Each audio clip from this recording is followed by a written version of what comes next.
మన wonderful and amazing talented writer Rakendra Mouli గారితో స్పీచ్తో స్టార్ట్ చేసేద్దాము. హాయ్ కార్తీ ఫ్యాన్స్, శుభ సాయంత్రం. ఇక్కడికి విచ్చేసిన పాత్రికేయ మిత్రులకి, ఇతర మాధ్యమాల వాళ్ళకి, ప్రేక్షక దేవుళ్ళకి అన్నగారి ఆశీస్సులతో మొదలు పెడదాం. సో ఈ సినిమా అన్నగారు వస్తూనే ఉన్నారు 12th.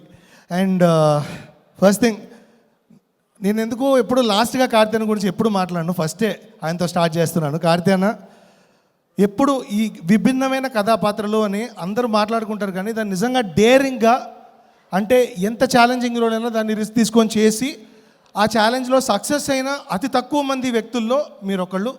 And you are my greatest inspiration, I can proudly say that. ఎందుకంటే ఫస్ట్ నుంచి మీరు చూస్తున్న డీగ్లామరైజ్డ్ రోల్స్ కావచ్చు, దానికోసం ఆయన ఎండలో వెళ్ళి నించొని ట్యాన్ అయిన సందర్భాలు చాలా ఉంటాయి. అట్నుంచి మళ్ళీ అందమైన ఒక ప్లే బాయ్ అందమైన బాయ్ నెక్స్ట్ డోర్ లాగా ఆవారం లాంటి సినిమా కావచ్చు, నా పేరు శివ లాంటి వెరీ లైవ్లీ రోల్స్ కావచ్చు, మళ్ళీ కట్ చేస్తే కాకి లాంటి సినిమా కావచ్చు, అసలు ఒకదానికొకటి పొంతన ఉండదు. అండ్ అలాంటి సినిమాలు ఒకసారి కాదు మల్టిపుల్ టైమ్స్ చేసి సక్సెస్ అవ్వడం అనేది ఐ థింక్ చాలామంది హీరోలు ఆయన్ని చూసి నేర్చుకోవాలని నేను మనస్ఫూర్తిగా కోరుకుంటున్నాను. Thanks to you for giving all those films and thanks for all those daring attempts అదనే. అండ్ సినిమా విషయానికి వస్తే, అన్న కనిపించారు కదా సఫారీ సూట్లో, సినిమా ఒక వైల్డ్ సఫారీ రైడ్ లాగా ఉంటుంది, అలా చెప్పగలను నేను.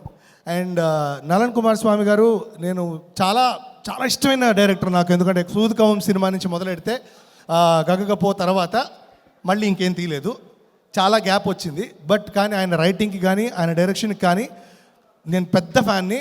ఎందుకయ్యానో ఈ సినిమా చూస్తే మీకు అర్థమవుతుంది. సో అలాంటి ఒక గ్రేట్ డైరెక్టర్ నుంచి ఒక సినిమా వస్తుంది, అండ్ అటు విత్ కార్తీ అన్నప్పుడే నాకు ఏదో కొత్త మెలిక ఉంటుంది ఈ సినిమాలోనే అర్థమైంది. ఆ మెలికేంటో 12వ తారీఖు మీరు చూడండి. ఈ సినిమాకి నేను మాటలు రాయలేదు, రాసింది మా అన్నయ్య శశాంక్ వెన్నెలకంటి. నేను ఇందులో అన్ని పాటలు రాశాను, ఇప్పుడు మీరు విన్న ఆలాపికే ఉమాక్ రాసి పాడాను. సో అది జరిగింది. శశాంక్ వెన్నెలకంటి అంటే కార్తీనతో ఫస్ట్ నుంచి అసోసియేషన్, అంటే నా తెలుగు టీచర్ అని చెప్తారు ఆయన అడిగితే. సో అలా ఆవారా నుంచి ఖైదీ వరకు మా అన్నయ్య రాస్తే, ఖైదీ నుంచి నేను రాసుకుంటూ వచ్చాను. ఈ సినిమా కొన్ని పర్సనల్ కారణాల వల్ల నేను ఉండలేకపోయాను, కాబట్టి మా అన్నయ్య టైం ఇచ్చారు. So I'm so happy that మళ్ళీ మా ఫ్యామిలీనే అసోసియేట్ అయింది ఆయనతో అని. సో కానీ నేను వదులుకోలేదు ఛాన్స్. ఇందులో అన్ని పాటలు రాశాను, హోప్ఫుల్లీ బాగా రాశానని అనుకుంటున్నాను. అండ్ ఒక పాట పాడే అవకాశం కూడా ఇచ్చారు సంతోష్ నారాయణ గారికి, thank you so much. And Krithi Shetty గారు, you're doing a great job అండి. జస్ట్ లైక్ కార్తీ అన్న, you're choosing great roles lately. And LIK కూడా నేనే చేస్తున్నాను. So I have seen your performance, you are terrific. And మంచి యాక్టింగ్ స్కోప్ ఉన్న movies చేస్తున్నారు, all the best to you అండి. And ఇక్కడికి వచ్చిన అందరి డైరెక్టర్స్కి హాయ్ అండి. అందులో మీ అందరి గురించి నేను చెప్పాల్సిన అవసరం లేదు, మీ వర్క్స్ గురించి అని తెలుసు. అండ్ నేను స్పెషల్గా కానీ రాహుల్ గురించి మాట్లాడాలి.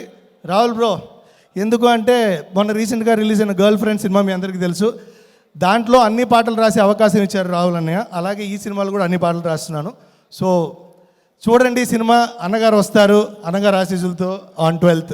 Thank you so much. కాదు, పాడే అవకాశం మేము కూడా ఇద్దాం అనుకుంటున్నాం. ఇంతసేపు డబ్బింగ్ చెప్పి గొంతుపోయింది, మళ్ళీ మన సినిమాకే వెళ్ళాలి, పని చేయాలి. అంతేనా? అయితే ఓకే. యాక్చువల్లీ ఈరోజు ఇద్దరు అన్నదమ్ముల్ని ఒకే స్టేజ్ పైన చూడొచ్చు అనుకున్నాం మేము. అదే ఒకళ్ళు అక్కడ ఉంటే ఒకళ్ళు ఇక్కడ ఉంటారు, ఒకళ్ళు అక్కడ అదే దట్ ఈస్ వెరీ ఇంపార్టెంట్. అంతే. Thank you so much. Thank you అండి.